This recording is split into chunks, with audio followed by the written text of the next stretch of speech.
All right, folks, buckle up. Ever woken up from a dream feeling like, what was that? Like you'd just mainlined a season of Black Mirror or something. Yeah, those ones are something else. Well, today's deep dive is all about dreams, so if you've ever wondered about those weird nighttime head movies, you are in the right place. We're going Oh. deep on this one. The science, symbolism, we've got a ton of fascinating stuff to get to, books, articles, even some pretty wild personal anecdotes about dreams. Right, because it's a question people have been asking literally forever, right? Yep. I mean, since before we even, figured out fire, probably. Do these nightly mind movies actually mean anything? Right. Are they some kind of prophecy? Is it just psychology? Here, just our brains doing some defragmenting. Exactly, like digital housekeeping or something. Uh-huh. Love that. So let's find out. You know, it's funny you should mention those weird dreams because just the other night, I had this dream that I was at a party, but everyone there had my dog's face. Whoa. Okay. Yeah, it was like full-on chihuahua heads on business suits. And I was like desperately trying to explain that I had brought the wrong casserole dish and no one understood me. It was a whole thing. See, you don't even need to be like a dream expert to know there's some interesting stuff going on there. Casserole dish anxieties, maybe? Okay, maybe lay off the dream analyzing until I've at least had my coffee. Fair enough. But seriously, before we get too far down the rabbit hole of my subconscious casserole anxieties, let's back up a bit. Talk about the science of dreams. Right. So we've all heard of REM sleep, right? Oh yeah, for sure. It's basically prime time for those super weird, crazy, vivid dreams. Yeah, it's wild. And our brains are just humming with activity, almost like you're awake, even though our bodies are totally passed out. It's kind of creepy when you think about it. Which, honestly, is probably for the best. Imagine if we were acting out all those crazy dreams. Oh my gosh, I've totally woken up mid-flail from a falling dream more times than I can count.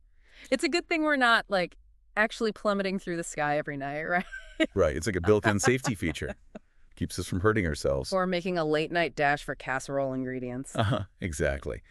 But here's where things get really interesting, because not everyone agrees on what those crazy dreams actually mean. Yeah, it's not like there's a universal dream dictionary out there, is there?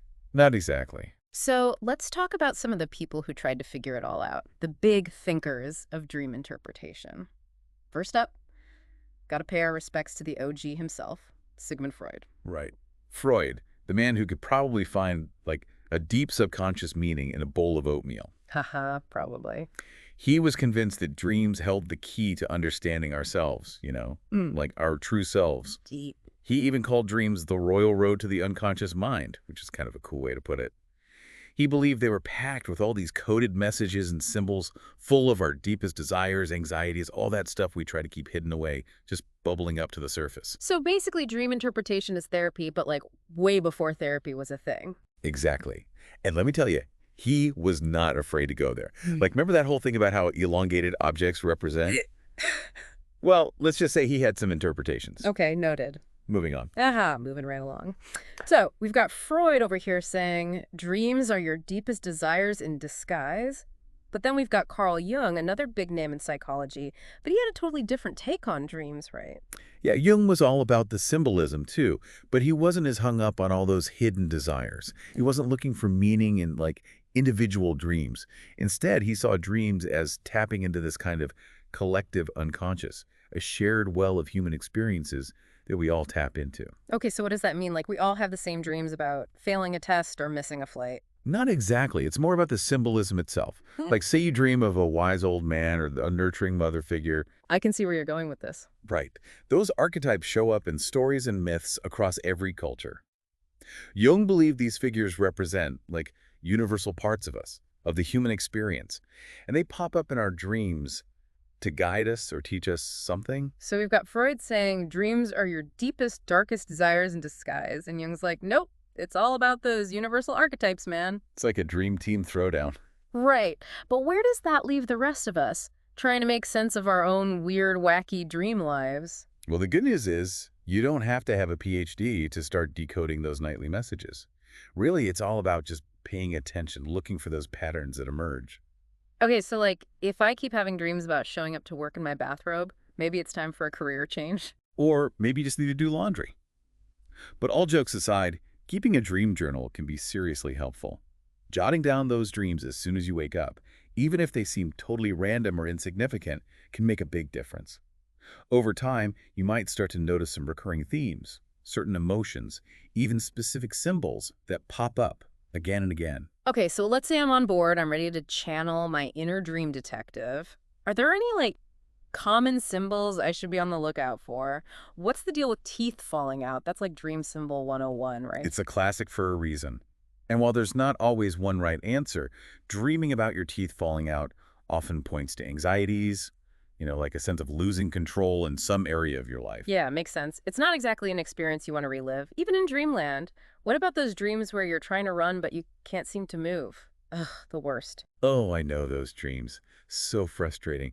Dreams about being chased or struggling to move often reflect that feeling of being stuck, like Hmm. you're not able to cope with a challenge in your waking life. Ah, It's like your dream is giving you this visual metaphor for that sense of being overwhelmed, like you can't escape a situation. whoa, deep. Okay, so it's not just about like decoding specific symbols. It's also about paying attention to the overall feeling, the vibe of the dream. What about those super vivid dreams, the ones that feel incredibly real? Do those have any special significance? Absolutely.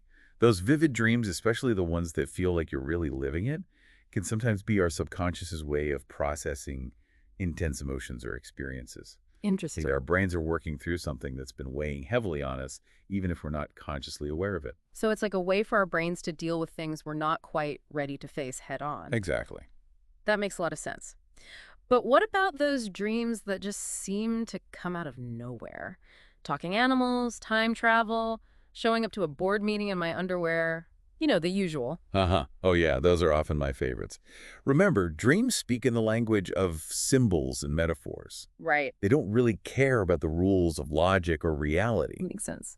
So a talking animal, for example, might actually represent a specific quality we associate with that animal, something we're dealing with in our own lives. Okay, so if I dream about a super organized squirrel hoarding nuts for the winter, maybe it's a sign I need to get my life together. Or maybe you just saw a really on-the-ball squirrel that day. But you see what I mean? It's about making those personal connections.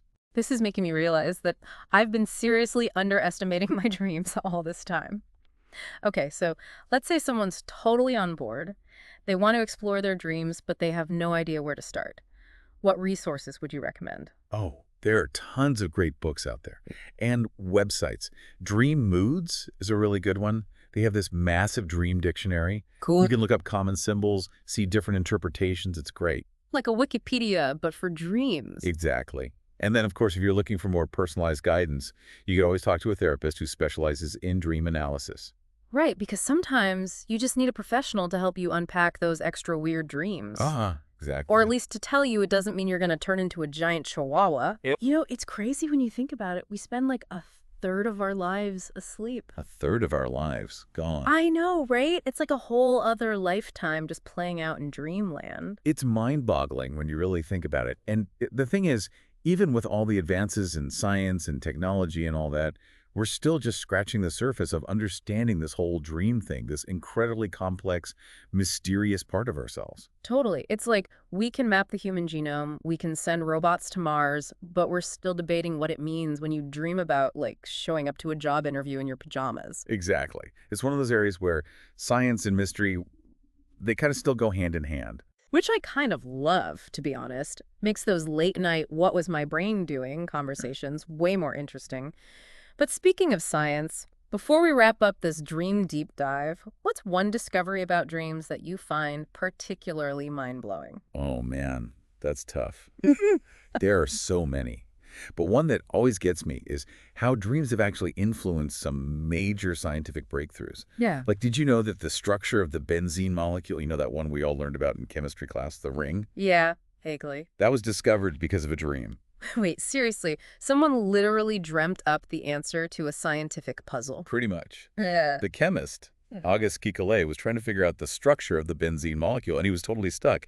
And then he had this dream where he saw a snake biting its own tail. And that dream image, as weird as it sounds, it sparked this realization for him. It led to the discovery of the ring structure of benzene, which was like a huge deal for chemistry. Wow, talk about your dream being a sign. Okay, That's proof positive that even when we're off in dreamland, our brains can still be doing some serious work. Any other parting wisdom for our fellow dream explorers out there? Well, here's something to think about. What if dreams aren't just reflections of our past, but glimpses into potential futures? Okay, whoa. What if our dreams are our brain's way of, like, running simulations, exploring different paths we could take, different outcomes that might happen? So, like, our dreams are showing us what ifs, different versions of ourselves, different choices we could make. That is mind bending. It is a pretty wild thought, right? Yeah. And it just might change how we view those nightly journeys into our own subconscious. Absolutely. I'm definitely going to be paying way more attention to my dreams from now on. Who knows what hidden messages or future glimpses I might find lurking in there. Well, that's about all the time we have for today's deep dive into the world of dreams. Thanks so much for exploring with us. And to our listeners, keep dreaming. You never know what you might discover.